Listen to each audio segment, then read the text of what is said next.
बहुत बहुत स्वागत है सच्चिदानंद जी। सबसे पहले तो किसी के साथ होना और फिर उससे हटकर अपनी एक अलग पहचान स्थापित करना, ये एक बड़ी चुनौती होती है। बड़े पेड़ की शाखाएं भी उससे जुड़कर उससे जुड़ जाती हैं और उसकी अपनी पहचान हो जाती है। लेकिन कहते हैं कि जब वो शाखाएं पेड़ से टूटती हैं तो वो खत्म होने के कगार पे चली जाती हैं। लेकिन ऐसे भी पेड़ होते हैं जो अपनी जड़ें जमा लेते हैं जमीन पे।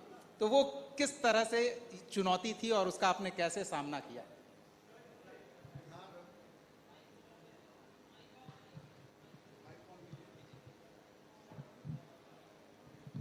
बिहार दिनकर की धरती है और दिनकर ने सिखाया कि जो परतंत्र नहीं होते, स्वतंत्र होते हैं, उनका चरित्र कैसा होता है। मैं चंद पंक्तियां आपके सामने उद्धृत करना चाहूँगा जो मेरे जीवन का दर्शन भी रहा है। स्वातंत्र्य गर्व उनका जो नर फांकों में प्राण गंवाते हैं, पर नहीं बेच मन का प्रकाश रोटी का मोल चुकाते हैं। स्वातंत्र्य गर्व उनका जिन पर संकट की घात में चलती है, तूफानों में जिनकी मसाल कुछ और तेज हो जलती है। और यही कारण है कि जब स्वाधीन होकर, स्वतंत्र होकर, इंडिपेंडेंट जिसे कहते हैं अंग्रेजी में, निर्दलीय नहीं, मैं निर्दलीय नहीं मानता, मैं मानता हूं स्वाधीन। तो स्वाधीन मनुष्य के इच्छा के आगे पहाड़ झुक सकते हैं, रोटी क्या कि अंबर वाले सारे श्रृंगार मिल सकते हैं। मैं इसी में विश्वास करता हूं और यही कारण है कि जब एक बहुत बड़े दल ने सबक सिखाने का प्रयास किया, मेरा टिकट नहीं काटा गया था। यदि आप जाएंगे तो टिकट काटने के कई कारण होते हैं, ABCD, कहीं भी नहीं पाइएगा मेरा नाम लिखा होगा। जहां लिखा है वो ये है कि मैंने उस सत्ता को चुनौती दी। मैंने उनसे बिहार के बारे में बात करने का प्रयास किया और यही मुझसे गुनाह हुआ और वही तय किया कि मैं अंबर वाले सारे श्रृंगार लेकर आऊँगा और तुम्हें बताऊँगा तुम्हारी औकात छपरा में क्या है। 2 चुनाव ऐसे हुए हैं और दोनों चुनाव पर उस दल ने जमानत नहीं बचा पाया अपने कैंडिडेट्स का। और जमानत बचाने के तो 16% वोट चाहिए, 5% का आंकड़ा भी पार नहीं कर पाए, ये सत्य है। ताली हो जाए इस बात पर एक बार जी। निर्दलीय प्रत्याशी के तौर पर भी पहचान बनाना और सबसे बड़ी बात लोगों के दिलों में जगह बना पाना, ये बहुत बड़ी बात है। बिल्कुल, यही आपने जिस मशाल का जिक्र किया, वो मशाल धधकता रहे, उसमें तेल और बत्ती डलती रहनी चाहिए। तो वो जनता क्या उसमें भरपूर सहयोग देती रही है, वो दिखता रहा है। लेकिन अभी भी चुनौतियां हैं, आगे संघर्ष लंबा है। इसमें जन सहयोग आपके साथ कितना रहा?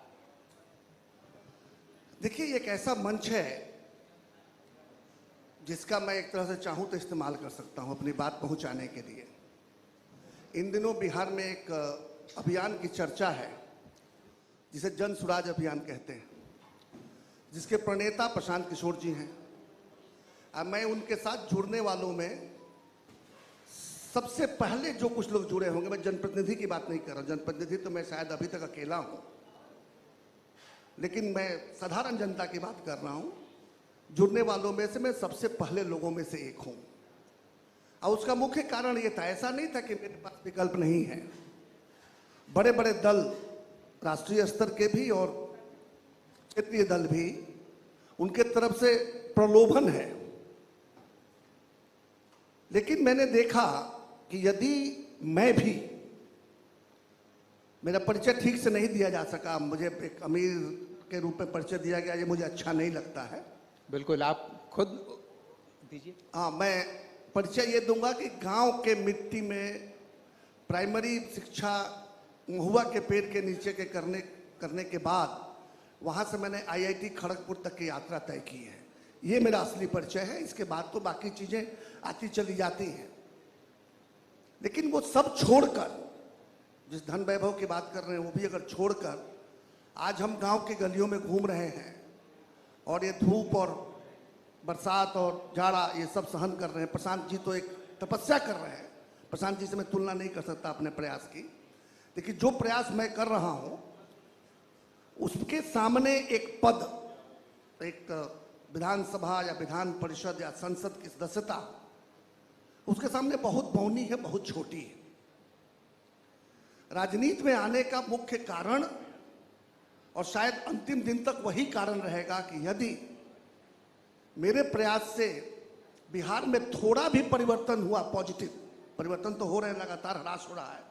बिहार अन्य कारणों के लिए जाना जाता है। आजकल देखिए ना, पुनः जंगल राज का पुनरागमन हो गया है और हमारे राजा जो हैं, राजा ही कहेंगे, क्योंकि जब उनकी मर्जी चलती है तो राजा है। जनता की मर्जी चलती हो तो लोकतंत्र कहता, तब मैं कहता कि मुख्यमंत्री हैं या सेवक हैं। हमारे राजा जो है जब चाहते हैं तब पलट जाते हैं, कभी चित्त हो जाते हैं, कभी पट हो जाते हैं, जैसे मर्जी होता है वैसे करते हैं। बिहार उन्हीं के मर्जी के हिसाब से चित्तपट होते रहता है। वैसी स्थिति में यदि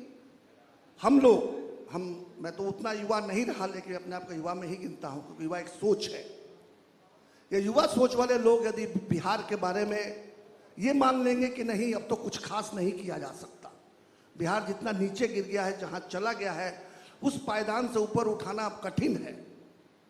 अगर ये मानकर हम लोग उसको छोड़ दें तो क्या हम ये अपेक्षा करते कि मंगल ग्रह से कोई आएगा बिहार को ठीक करने के लिए? बिहार को ठीक करने वाले के लिए हम बिहार में रहने वाले बिहारी या किसी कारण से बिहार से बाहर चले गए लेकिन बिहार के लिए दिल धड़कता है, ऐसे बिहारी अगर प्रयास नहीं करेंगे तो कौन करेगा? मैं अपना हम तो बंगाल में हमारा कार्यभूमि रही है, कलकत्ता का नाम लिया गया, तो हमने तो वहाँ गुरुदेव रविंद्रनाथ ठाकुर का एक पोएम याद किया था, तो डाक सोने यदि केहू ना आसे तबे एकला चलो रे। यदि तुम्हारी आवाज पर कोई नहीं आए तो अकेले चलो, अपना रास्ता खुद बनाओ। मैं प्रयास कर रहा था, लेकिन बड़ी भाग्यशाली हूं मैं कि मैं अकेला ही चला था जानिबे मंजिल, मगर लोग आते ही गए, कारवां बनता गया। अब प्रशांत जी तो एक इतना बड़ा कारवां लेके आए हैं, इतना बड़ा प्लेटफॉर्म लेके आए हैं, जिसमें मैं चाहूंगा कि सारे बिहारी जुड़े, सही लोग जो है, सारे बिहारी मतलब जो सही बच गए हैं, सही बिहारी जुड़े, सही सोच के साथ और सामूहिक प्रयास के साथ हम बिहार को एक नई दिशा देने का प्रयास करें। इसी में मैं लगा हुआ हूं। तो ये जो अभियान है, ये राजनीति की दशा दिशा बदलने के साथ साथ लोगों की मानसिकता बदलने का भी एक प्रयास है, क्योंकि मीडिया में खबरें आती रहती है, प्रशांत जी क्या कर रहे हैं वो हम समझते रहते हैं। तो आपको क्या लगता है कि मतदाता जो बिहार का है, जो वोट बैंक की श्रेणी में आता है, वो बदलाव की ओर तैयार है, बढ़ रहा है? आप जिस उम्मीद के साथ आगे बढ़ रहे हैं वो उम्मीद मतदाता समझ पा रहे हैं, देख पा रहे हैं?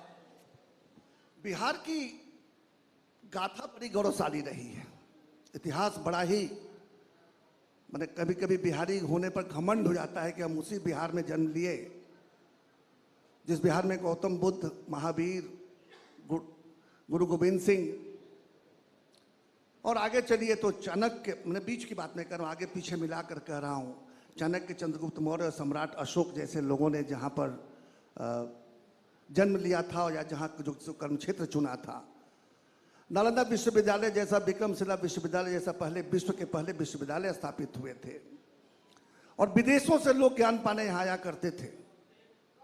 लोकतंत्र की जननी लिच्छवी में जो हुआ, वैशाली में, ये इसी बिहार की कहानी है। और उसी धरती पर हम पैदा हुए, तो निश्चित रूप से हमारे लिए जिस धरती पर पैदा हुए उससे बड़ा गौरव कुछ हो नहीं सकता। लेकिन कालांतर है, हर चीज वो काल चक्र एक है, जो ऊपर है उसे नीचे जाना है, जो नीचे है ऊपर जाना है। तभी जहां हम गए हुए हैं, कह सकते हैं कि पहिया का भी सबसे वो बिंदु सबसे नीचे आया हुआ बिहार वाला बिंदु, लेकिन अब यहां से ऊपर ही उठेगा, और यही विश्वास है। और जहां तक बिहार के लोगों की बात है, जीन्स तो वही है, जेनेटिक्स वही है, डीएनए जिसको कहते हैं, आजकल बड़ा खराब वर्ड हो गया इसलिए मैं बाद में कह रहा हूं, डीएनए वही है। बिहारी बेवकूफ नहीं है। पिछले 4-5 दशकों में बिहारियों को बेवकूफ बना दिया गया। अब बेवकूफ इसलिए बने कि विकल्प उनके सामने नहीं आए। आज एक राष्ट्रीय पार्टी है, बड़ी बड़ी बातें करती है, नया चाल, चरित्र, चेहरा वगैरह वगैरह की बात करती है, देशभक्ति की बातें करती है, पता नहीं क्या क्या बातें करती है, लेकिन अंत में आकर वही जाति वाली सोशल इंजीनियरिंग में वो भी फंस गई है। तो जब जनता के सामने दो ही विकल्प मिलेगा, एक जाति और एक मजहब, लोग एक दूसरे को कम्युनल कहते हैं, एक दूसरे को करप्ट कहते हैं, और फिर उन्हीं के साथ गलबहियां करते हैं। मैं नीतीश जी की बात कहता हूं, मैं मान लूं कि वो जीरो टॉलरेंस टुवर्ड्स करप्शन है, तो आज जहां है वहां क्यों है? और 17 में क्यों छोड़े? अगर ये जीरो टॉलरेंस नहीं था तो क्यों छोड़े, और था तो आज क्यों है? और कम्युनल जिसको कहते आए हैं उसके साथ तो लगातार एक ही बिस्तर में सोए हैं, थोड़ा समय छोड़ के। तो ये जो बातें जो पब्लिक के सामने कही जाती हैं, अब पब्लिक बेचारी करे क्या? जब वोट देने जाना है तो एक न एक बटन तो टीपना ही है। विकल्प थे नहीं, सोच रहे हैं इस बार सांपनाथ को नहीं देंगे तो नागनाथ के चक्कर में चले जाते हैं, अगली बार जो नागनाथ से बचते हैं तो सांपनाथ में चले जाते हैं। और समस्या बिहार की उससे ही बड़ी है, वो जिसको भी वोट दें उनको मिलता है वही कालिया नाग। किसी के साथ में जाए, सांपनाथ के साथ में मिलकर वही कालिया नाग है और नागनाथ के मिलकर वही कालिया नाग है। जब चाहे तब पलटी मार के कालिया नाग ऊपर आके बैठ जाए। लेकिन सच्चिदानंद अभी जी, सर मैं आ रहा हूं, मैं निगेटिव बात किया हूं। पॉजिटिव बात यह है कि इसी बिहार में प्रशांत किशोर जी ने एक ऐसा अभियान शुरू किया है जो विकल्प देने की बात कर रहा है, राजनीतिक व्यवस्था परिवर्तन की बात कर रहा है, जो मात्र एक सत्ता परिवर्तन की बात नहीं कर रहा है, जो मात्र एक विमर्श बदलने की बात नहीं कर रहा है। अभी क्या होता है, हम लोग जाते हैं, लोगों के बीच में बात करते हैं, भाई क्यों वोट देते हो? तो जाति पे वोट देते हो, मजहब पे देते हो, मंदिर मस्जिद पे देते हो। मुसलमान इसलिए वोट देते हैं आरजेडी को कि बीजेपी ना जीत जाए। कुछ जातियां ऐसी हैं जो हिंदुओं की, जो भाजपा को इसलिए देती है कि जंगल राज का पुनरागमन ना हो जाए, और अब बचा कुछ नहीं पाते। होता वही है जो कालिया नाग चाहता है। अब हमारे पास में विकल्प है कि अपने बच्चों के भविष्य के लिए वोट करें, हम युवाओं के रोजगार के लिए वोट करें, हम मरीजों के उपचार के लिए वोट करें, हम खेतों की खुशहाली के लिए वोट करें, हम किसानों के बदहाली दूर करने के लिए वोट करें, हम पलायन को रोकने के लिए वोट करें, हम पलायन को वापस लाने की वोट करें। और इस तरह के बहुत से हमारे पास मुद्दे हैं जो असली मुद्दे हैं, जिनको आज तक पिछले 4 दशकों में मैंने कभी उस पर वोटिंग होते हुए नहीं देखा। और जनता के पास अगर एक ताकत है तो वो ताकत है वोट। वोट के माध्यम से जनता चोट पहुंचा सकती है। हम तो कहते हैं, मैं भी नेता हूं, मैं नेताओं के बीच रहता हूं, नेता जब वोट के लिए आपके घर जाए और आप बंद कमरे में भर पेट गरिया लें, उसको भर पेट गाली दे दें, अंत में कह जाइए ना नेताजी विकल्प क्या है, वोटवा तो आप ही को देंगे, तो दांत चियारते हुए बाहर निकलता है। आप घर जाए और आप कहिए खूब बढ़िया खातिर कीजिए, मिठाई पकवान खिलाइए, अच्छी अच्छी बातें कीजिए, अंत में कहिए कि नेताजी क्षमा कीजिएगा इस बार आपको वोट नहीं देंगे, तो उसका मुंह लटक जाएगा। तो एकमात्र ताकत है वोट जनता के पास में। उसी वोट की ताकत को समझाने का प्रयास है जन सुराज अभियान। अभी हमने कोई विकल्प दिया नहीं है, लेकिन विकल्प यही जनता चुन कर देगी। अभी हम सही लोगों को खोज कर निकाल रहे हैं, वो सही लोग जिनकी सोच सही है, और उनके सामूहिक प्रयास से बिहार को एक राजनीतिक विकल्प देंगे, एक व्यवस्था परिवर्तन की दिशा में आगे बढ़ेंगे, बढ़ रहे हैं। मतलब ना आरजेडी के साथ, ना जेडीयू के साथ, ना बीजेपी के साथ, ना जन अधिकार पार्टी, ना लोजपा, बिल्कुल नया विकल्प बिहार को मिलेगा। और क्या लगता है कि इतना समय है आपके पास? 24 में परिवर्तन की संभावना है, 25 में परिवर्तन की संभावना है, क्या अभियान को वो गति आप दे पा रहे हैं? देखिए, हमारा काम है लोगों के बीच अपनी बात रखना। हमारा काम है शुद्धता से, नैतिक शुद्धता के साथ उनके बीच जाकर अपनी बात को रखना, जगाने का प्रयास करना, समझाने का प्रयास करना। इसको बहुत धीमी आंच में पकाना पड़ता है, आसान नहीं है। शेर तो किसी और संदर्भ में कहा गया है, लेकिन ये भी एक इश्क है। ये जो हम बिहारियों के साथ इश्क कर रहे हैं, तो इश्क नहीं आसान, बस इतना समझ लीजिए, ये आग का दरिया है और डूब कर जाना है। तो हम डूब कर जाने को तैयार हैं, हम जा रहे हैं, धीरे धीरे लोगों को जगा रहे हैं। और एक्सेप्टेंस रेटिंग जिन 8 जिलों में हम लोगों ने कर लिया है, बहुत हाई है, एज हाई है 70% प्लस। इसका मतलब कि भूख है, लेकिन हर किसी के घर तक पहुंचना है, हर किसी के हृदय तक पहुंचना है, हर किसी तक अपनी बात पहुंचानी है। निश्चित रूप से विकल्प यही देंगे। विकल्प न प्रशांत किशोर दे सकते हैं, न सच्चिदानंद राय, न इसके साथ जुड़े हुए अब तक जितने लोग हैं वो। जब सारे बिहारी इससे जुड़ेंगे, सही सोच वाले, वही बताएंगे विकल्प क्या है। और विकल्प मिलेगा, 24 में हो, 25 में हो, 2, 4, 5 साल और लग जाए, आग का दरिया है ना। बदलाव घर से शुरू होता है, घर की समस्याएं ठीक हो तब तो लोग भरोसा करें। तो ऐसी क्या समस्याएं थी जो आप दावे के साथ कह सकते हैं कि हम जनता का भरोसा जीतने के लिए उन समस्याओं पर काम कर रहे हैं? ईमानदारी की बात कही है तो मैं एक अपना परिचय पहले दे दूं कि मैं एक MLC हूं, मेंबर ऑफ लेजिस्लेटिव काउंसिल, और अगर कहिएगा तो मैं लॉ मेकर हूं, जैसा आप लोग कहते हैं मीडिया में। बिहार के लॉ मेकरों की ये औकात है, मैं अपनी औकात बता रहा हूं कि जब हम प्रतिपक्ष में होते हैं तो सदन कैसे न चले वो सिखाया जाता है हमें।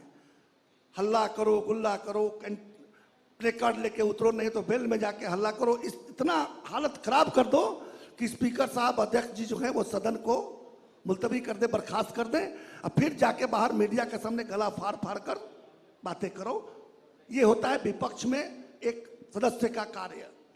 जैसे ही रोल बदलता है आप सत्ता पक्ष में चले जाते हैं। मैं दोनों पक्ष में रहा हूं, आजकल निष्पक्ष में हूं, तीसरा पक्ष में देख रहा हूं। जब सत्ता पक्ष में जाते हैं तो आपका काम होता है, अगर सदन चले और सदन में आपके पार्टी का कोई नेता या मंत्री बात रख रहा हो तो सही कर रहा हो गलत कर रहा हो, आपको मेज थपथपाना है, बड़ी जोर से थपथपाना है। और आप तो आजकल तो टीवी आपका लाइव टेलीकास्ट पर देखते होंगे, सत्ता पक्ष वालों के पास मेज थपथपाना और विपक्ष वालों को सदन को डिस्टर्ब करना छोड़ के कोई काम रह भी गया है क्या? यही है हमारी औकात। इसलिए अब हमसे कहिएगा क्या परिवर्तन किए हैं? जीरो। न किए हैं, न कर सकते हैं, न करने की औकात रखते हैं। लेकिन संभावनाएं देख रहे हैं भविष्य में परिवर्तन की। सत्ता की बागडोर अपने हाथ में लेनी पड़ेगी, व्यवस्था को बदलना पड़ेगा और कालिया नाक को उतार कर फेंकना पड़ेगा या उसको नाचना पड़ेगा। चलिए सच्चिदानंद जी, आपकी संभावनाओं को सराहते हैं और जनता आपके संभावनाओं में जो उम्मीद तलाश रही है वो उम्मीद मिले। बहुत बहुत धन्यवाद हमारे मंच पर आने के लिए। पूजा, आपने मौका दिया इसके लिए बहुत बहुत धन्यवाद जी। बिल्कुल, मैं चाहूंगी कि हमारे बीच रितेश मिश्रा जी मंच पे आए, सीनियर कॉरेस्पॉन्डेंट पटना से हैं, और साथ ही मंच पे आने के साथ ही सम्मानित करेंगे सच्चिदानंद राय जी को। बिल्कुल बिल्कुल बिल्कुल। सबसे पहले तो जितने भी हमारे दर्शक आए हैं, सम्मानीय मेहमान आए हैं, सच्चिदानंद राय जी और जितने भी डब्लू सिंह और जितने भी मेहमान हैं, सबों का तहे दिल से स्वागत है। सच्चिदानंद राय जी स्टेज पर हों और फिर समय की जो एक समय सीमा होती है उसमें बांधना आपको थोड़ा मुश्किल होता है। एक और बात अभी जैसे कि हमारे एंकर ने कहा तो उन्होंने बिल्कुल सही कहा, सच्चिदानंद राय जी अमीर हैं दिल के मामले में, क्योंकि जितने भी छपरा की अगर बात करें, छपरा का कोई भी युवा हो, किसी भी पार्टी से हो, किसी भी समुदाय से हो, सच्चिदानंद राय जी को लेकर एक अलग भरोसा है। तो हम तो यही चाहेंगे कि सर थोड़ा और समय दे दीजिए और कुछ एक सवाल हैं हमारे। जी पूछिए। जी बिल्कुल, क्योंकि आपको भी पता है कि सुनने के लिए लोग बेसब्र हैं। सर 2-3 सवाल है, जैसे अलग अलग पार्टियों से आपने राजनीति की, लेकिन इन सबके बीच क्योंकि जब आदमी राजनीति करता है तो कहीं ना कहीं एक खास जाति, खास वर्ग, समुदाय का एक उस पर ठप्पा लग जाता है। आप इससे अछूते रहे हैं, जिस पार्टी की बात कर रहे हैं या जिसे आप अभी समर्थन दे रहे हैं, लग रहा है कि बिहार में जिस तरह से राजनीतिक परिदृश्य है उसमें आप आगे बढ़ सकते हैं, चुनौतियां नहीं है आपके सामने? देखिए, मैं गणित का विद्यार्थी रहा हूं और ज्यामिति में एक शेप होता है जिसे कहते हैं त्रिभुज। बिहार में भी ये त्रिभुज काम किया है, जदयू, राजद और भाजपा। और त्रिभुज की एक प्रकृति है कि त्रिभुज की अब 2 भुजाएं एक साथ हो जाती हैं तो उनका जोड़ तीसरी भुजा से बड़ा हो जाता है। और आज तक यही गणित यहां बिहार में चलता रहा है, 2 भुजाएं एक हो गई और तीसरी भुजा से बड़ी होकर चलाती रही। उसको खोल लेना और खोल कर एक नई लकीर खींचनी। जब तक वो नहीं होता है तब तक जिन पार्टियों की बात करें, मैं बताता हूं, एक बहुत बड़ी पार्टी है, देश चलाती है, उसका बिहार से बस इतना ही इंटरेस्ट है कि 40 के 40 यदि हो सके या अधिकतम सांसद चले जाएं ताकि उनके जो महामंडित विष्णु गुरु हैं वो बिहार को भूलकर देश का रूल करें और विदेशों में जाकर अपने यशगान करवाएं। यहां की जो 2 पार्टियां हैं, एक जाति की बात करती है, लेकिन आज तक उनको कोई योग्य यादव नहीं मिला जिसको वो सम्मानित जगह बैठा सके। उनको सिर्फ उनकी पत्नी उनके पुत्र, उनके पुत्री, उनके परिवार से बाहर कोई योग्य यादव दिखाई नहीं देता, लेकिन फिर भी वो एमवाई की बात करते हैं। तो वाई तो इसलिए है कि जातिवाद के आड़ में परिवारवाद सिद्ध किया जाता है। अब बेचारे एम जाएंगे कहाँ? उनको समझा दिया गया है कि यार अगर बीजेपी आ गया तो तुम तो गए, तुमको तो निकाल दिया जाएगा। तो बीजेपी ना आ जाए इसलिए वो लगातार लालटेन में किरासन तेल बल के जल रहे हैं। ये दूसरी पार्टी की कहानी हो गई। और तीसरे की तो बल्ले बल्ले है, सबसे छोटी भुजा है लेकिन तेल की तरह है। पानी बहुत है लेकिन पानी के ऊपर तेल डालिएगा तो तेलवा ऊपर रहेगा। वो हमेशा वो ऊपर रहते हैं, कालिया नाग की तरह। तो ये जो कहानी बिहार की यही है। इसको अगर बचाना है तो पहले तो टंकी को फोड़ना पड़ेगा कि ताली और पानी और तेल दोनों बाहर निकल जाए, कि कोई ऊपर रहे ना नीचे रहे। और त्रिभुज की बात करें तो भुजाओं को खोल देना होगा, एक नई लकीर खींचना होगी, जिसका प्रयास चल रहा है। अब अगर बात की जाए तो पूरे बिहार में आपका एक अपना नाम है और कोई भी राजनीतिक पार्टी आपको हल्के में नहीं ले सकती है। लेकिन छपरा से एक अलग नाता है, छपरा आपकी पहचान है, छपरा से ही आपकी शुरुआत हुई है। जो छोटा सा सवाल है, छोटा ही जवाब हम चाहेंगे कि आगे बढ़ते हैं तो छपरा कितना बदलेगा और छपरा में क्या कुछ कमी देखते हैं। और हम मंच पर अब थोड़ी देर बाद आमंत्रित करेंगे विकास ओझा, हमारे ब्यूरो चीफ हैं स्टेट बिहार के। तो सर ये जवाब हम आपसे चाहेंगे संक्षेप में। मैं मानता हूँ कि जब हम छपरा से बाहर जाते हैं दूसरे शहरों में, इवन बिहार के दूसरे शहरों में, तो बहुत ग्लानि होती है। छपरा भी बाकी जिलों, बाकी शहरों के मुकाबले काफ़ी पीछे है। बुनियादी सुविधा से लेकर हर चीज़ की बात कर सकते हैं। मतलब किसी भी मानक पे आएंगे तो जैसे बिहार का देश में हाल है अन्य राज्यों के मुकाबले, छपरा का बाकी शहरों के मुकाबले बहुत बुरी हालत है। क्यों है इस पर मैं नहीं जा सकता, लेकिन ठीक किया जा सकता है ऐसा मैं मानता हूँ। करना बाकी है। जी बिल्कुल। तो देखिए सच्चिदानंद राय जी ने अपनी बात रखी और एक बार फिर से मंच मैं आपको सौंपता हूँ। पूजा आप आए और हमारे ब्यूरो चीफ को भी बुलाएं मंच पर। रितेश जी बहुत बहुत धन्यवाद। विकास जी आपसे भी अनुरोध है, प्लीज मंच पे आइए।